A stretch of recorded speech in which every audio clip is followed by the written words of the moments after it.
महाराष्ट्र की 288 और हरियाणा की 90 सीटों पर वोटिंग हुई। महाराष्ट्र में 60% तो हरियाणा में 65% पोलिंग हुई।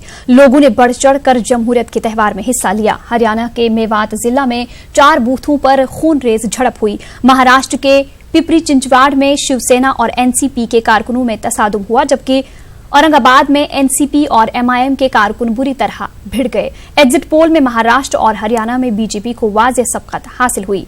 याद रहे कि इन दोनों रियासतों के अलावा उत्तर प्रदेश, बिहार, मध्य प्रदेश और गुजरात समेत 18 रियासतों की 63 असेंबली सीटों पर भी ज़िमनी चुनाव हुए। इनमें कर्नाटक की 15 सीटों, यूपी की 11, बिहार और केरल की 5-5, पंजाब, गुजरात और आसाम में 4-4, सिक्किम की 3, हिमाचल प्रदेश, राजस्थान और तमिलनाडु की 2-2, छत्तीसगढ़, अरुणाचल प्रदेश, मध्य प्रदेश, मेघालय, उड़ीसा और तेलंगाना की 1-1 सीट पर ज़िमनी इंतखाबात के लिए पोलिंग हुई।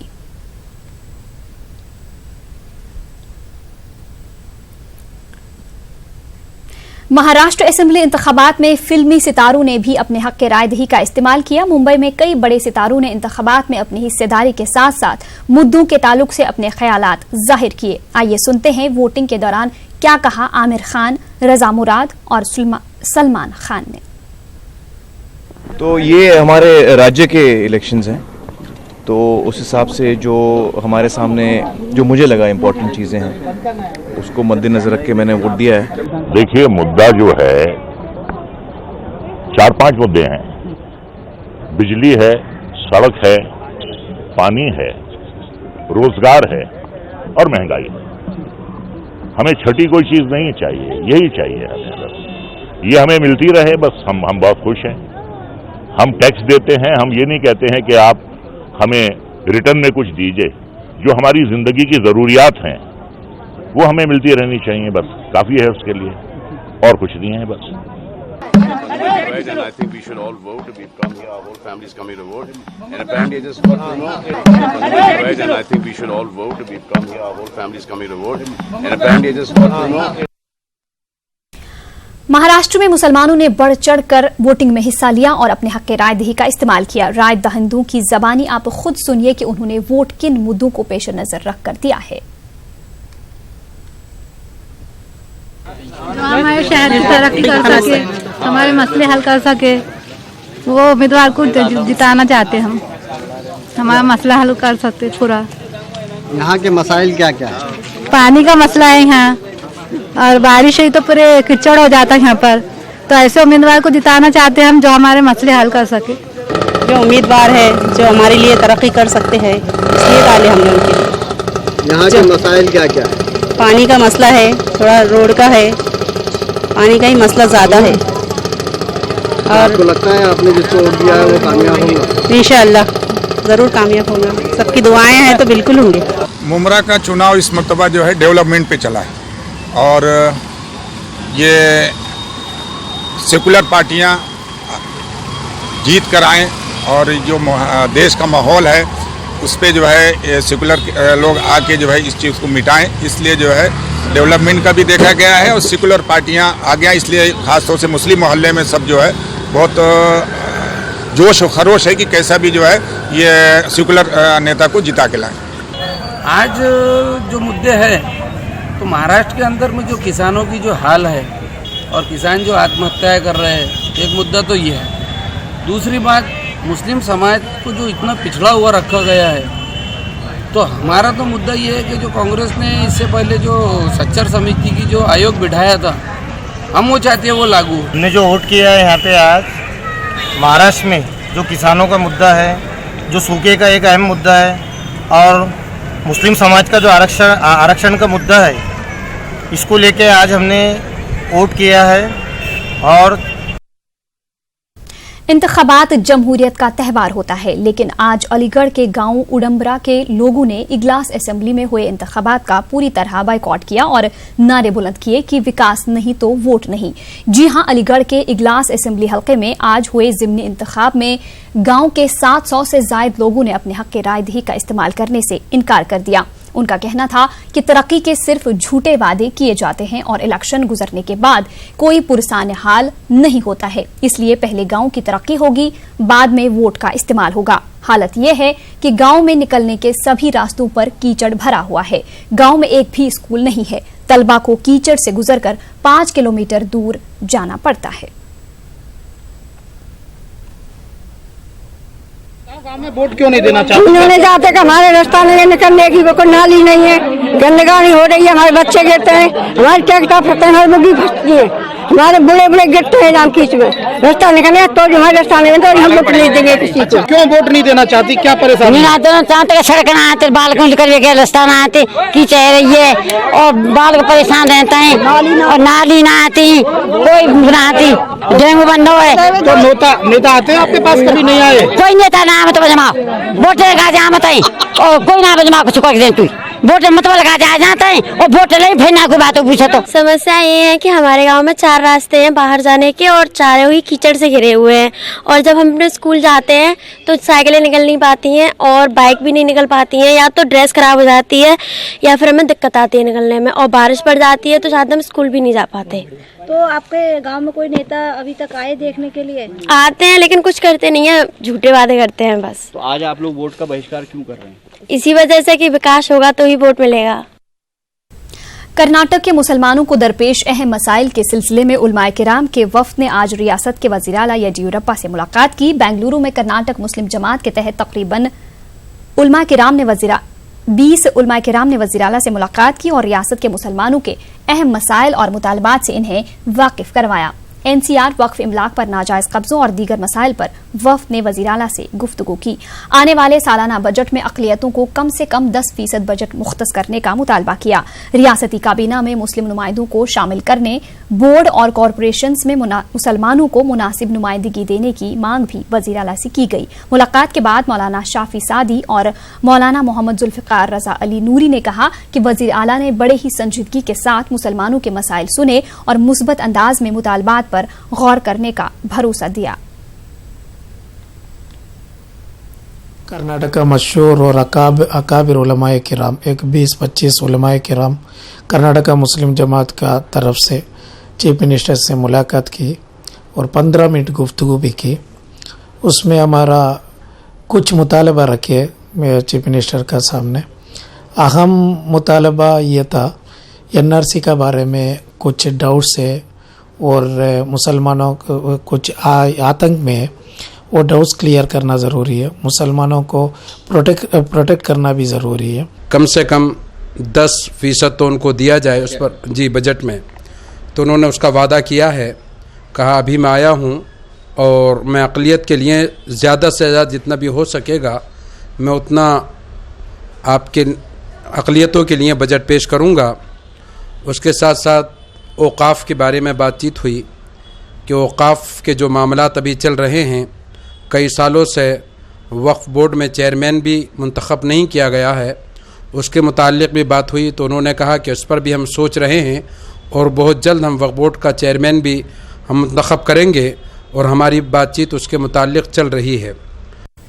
वज़ीर दिफा राजनाथ सिंह का कहना है कि कश्मीर हिंदुस्तान का अंदरूनी मामला है। राजनाथ सिंह ने चीनी सदर की वज़ीर-ए-आज़म मोदी से हालिया मुलाकात का हवाला देते हुए कहा कि चीनी सदर ने कश्मीर मसले का जिक्र नहीं किया था। राजनाथ सिंह ने आज लद्दाख के शिविक दरिया पर कर्नल चिवांग रिंचन ब्रिज का इफ्तिताह किया। इस मौके पर राजनाथ सिंह ने कहा कि सियाचन को सयाहों के लिए खोल दिया गया है। वज़ीर दिफा ने कहा कि लद्दाख नई यूनियन टेरिटरी बनने के बाद तरक्की की राह पर गामजन होगा। और आज यहाँ आकर और इस स्थान को देखने के बाद मैं ये कह सकता हूँ कि यह धरती शौर्य की धरती है, धैर्य की धरती है और साथ ही साथ सौंदर्य की भी यह धरती है। और आज के 70 वर्ष पहले जिस प्रकार से कर्नल चिवांग रिंचन ने जो अपना बलिदान दिया है, मैं समझता हूँ कि हम सभी तहे दिल उनके प्रति अपनी श्रद्धांजलि अर्पित करते हैं और उनकी स्मृति को भी हम यहाँ पर नमन करते हैं।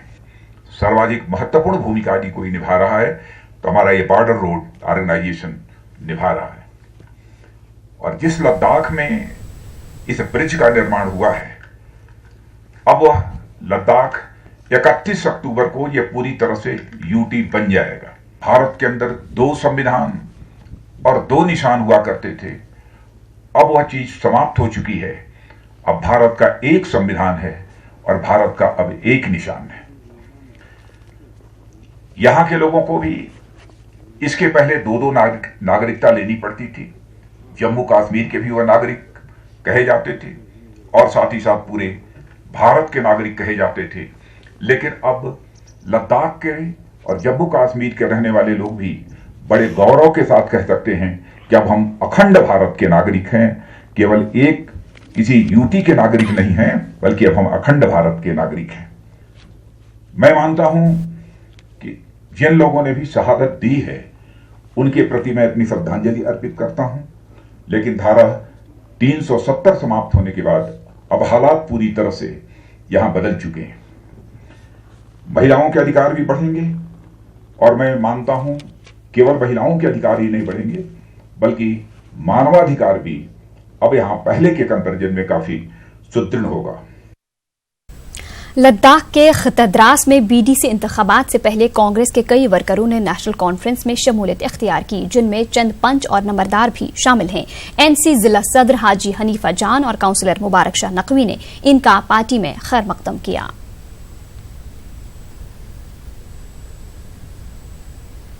महकमे ज़राअत के मुलाजमीन ने लेह में एहतिजाजी मुजाहरा किया। महकमे में डायरेक्टर का ओहदा पूरा न करने के खिलाफ यह एहतिजाज किया गया। मुजाहिरीन ने हुकूमत से इस जानिब तवज्जो देने की अपील की।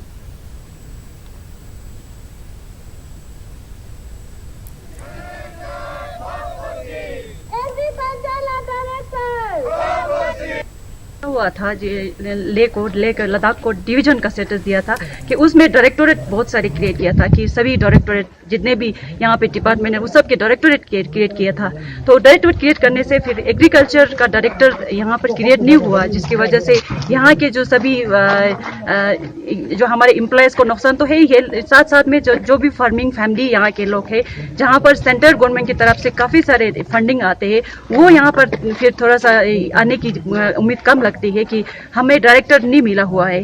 तो हम ये चाहते हैं कि यहाँ पर हॉर्टिकल्चर को ज़्यादा इंपॉर्टेंस दिया हुआ है और फ्लोरिकल्चर उसके साथ साथ फ्लोरिकल्चर को भी डाला हुआ है, जबकि फ्लोरिकल्चर का यहाँ का कोई डिपार्टमेंट है नहीं है, स्कोप है नहीं है फ्लोरिकल्चर का। और हॉर्टिकल्चर का भी 2-3 जगह पर है, जैसे खलसे बेल में थोड़ा सा हॉर्टिकल्चर का स्कोप है। डिस्ट्रिक्ट पुलिस लाइंस करगिल में यौम शहीदान पुलिस के मौके पर परेड का एहतमाम किया गया। इस मौके पर पुलिस और आर्मी की जानिब से शहीद पुलिस के जवानों को खराज अकीदत पेश किया गया। तकरीब पर SSP Kargil Vinod Kumar, DC Kargil, 121 brigade commander Kargil, district और सेशंस जज मौजूद थे। शहीद जवानों के अहले खाना भी तकरीब पर मौजूद थे।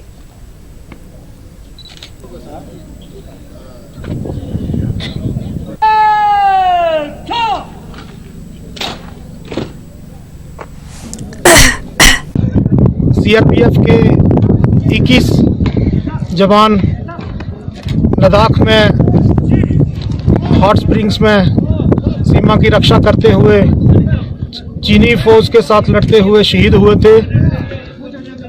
तब से पुलिस कमेमोरेशन डे मनाया जाता है। मेरी आपके माध्यम से कारगिल वासियों से अपील है कि शाम को 5:30 बजे डिस्ट्रिक्ट पुलिस लाइन में जो हमारा शहीदी स्मारक है यहाँ पर आएं और कैंडल लाइटिंग करें। कमलेश तिवारी कत्ल केस के हल के लिए यूपी पुलिस और एटीएस काम कर रही है। आज 3 मुलजिमों से एटीएस ने घंटों पूछताछ की, साथ ही फरार मुलजिम पर 2.5 लाख के इनामात का ऐलान किया। कमलेश तिवारी हत्याकांड के 3 आरोपियों को लेकर यूपी पुलिस की एटीएस विंग लखनऊ पहुंची है, जिसमें दुबई बेस्ड राशिद पठान, मौलाना मोहसिन और फैजान को लेकर एटीएस आई है। उनसे पूछताछ की जा रही है। बाकायदा जो कमलेश तिवारी हत्याकांड के जो तार जुड़े हैं, जो सूरत केस से जो मिठाई का डिब्बा की बात आई थी और वो मिठाई का डिब्बा लखनऊ में भी बरामद होने की बात कही थी। होटल से सीसीटीवी फुटेज निकाले गए थे, खंगाले जा रहे हैं। हालांकि 2 आरोपी जो मुख्य आरोपी हैं अशफाक और मोनिद्दीन, उनके ऊपर आज ही 2.5 लाख रुपए का इनाम उत्तर प्रदेश पुलिस ने घोषित कर दिया है। कमलेश तिवारी हत्याकांड का खुलासा करने के लिए उत्तर प्रदेश की एटीएस और पुलिस लगातार प्रयासरत है। ब्यूरो जर्नलिस्ट अखिलेश साथ अजीत सिंह, न्यूज 18 इंडिया, लखनऊ। वहीं लखनऊ में कमलेश तिवारी के कत्ल के बाद उत्तर प्रदेश के कई शहरों में सोशल मीडिया पर भड़काऊ पोस्ट डालने के मामले लगातार सामने आ रहे हैं। इलाहाबाद में भी काबिले एतराज पोस्ट के जरिए आपसी हम आहंगी का माहौल बिगाड़ने के इल्जाम में पुलिस ने 4 नौजवानों को गिरफ्तार किया है। गिरफ्तार नौजवानों में से एक दारोगा का बेटा भी बताया जा रहा है। एसपी सिटी के मुताबिक इन चारों ने अपनी गलती को तस्लीम करते हुए तमाम पोस्ट्स डिलीट कर दिए हैं। सोशल मीडिया पे कुछ लोगों ने अनावश्यक दुष्प्रचार कर रहे हैं, अफवाह फैला रहे हैं। ऐसा प्रयागराज में भी हम लोगों ने नोटिस किया, ट्विटर के माध्यम से हम लोगों को प्राप्त हुआ। इस पे त्वरित कार्रवाई करते हुए हम लोगों ने थाना धूमनगंज और सिविल लाइंस में 4 मुकदमे लिखे गए हैं और इसमें जो लोग इस तरह की पोस्ट करने से बाज नहीं आ रहे थे और ज़बरदस्ती समाज में एक गलत तरीके से अफवाह फैला रहे थे और नफरत पैदा कर रहे थे, उनको हम लोगों ने हिरासत में लिया और उनके खिलाफ विधिक कार्रवाई की गई। इलाहाबाद सेंट्रल यूनिवर्सिटी में तलबा यूनियन की तश्कील की राह मुश्किल हो गई है। 2 उम्मीदवारों को नाअहल करार देने के बाद तलबा यूनियन का इलेक्शन गैर मुअल्लना तरीके से रद्द हो गया है। हालांकि इलेक्शन के ओहदेदारों ने अभी इंतखाबात को रद्द करने का रस्मी ऐलान नहीं किया है, लेकिन 2 उम्मीदवारों के नाअहल करार दिए जाने के बाद 21 अक्टूबर को होने वाली पोलिंग के लिए कोई उम्मीदवार मैदान में नहीं बचा है। 2 लोग जो नामांकन करने वाले प्रत्याशी बचे थे, उनका फार्म तकनीकी आधार पर अनर्ह पाया गया और उनका कैंडिडेचर निरस्त हो गया। अब अगले वर्ष ही कुछ चुनाव कराने की बात आएगी, क्योंकि एक सत्र में एक ही बार चुनाव होता है और वो हो चुका है इस बार।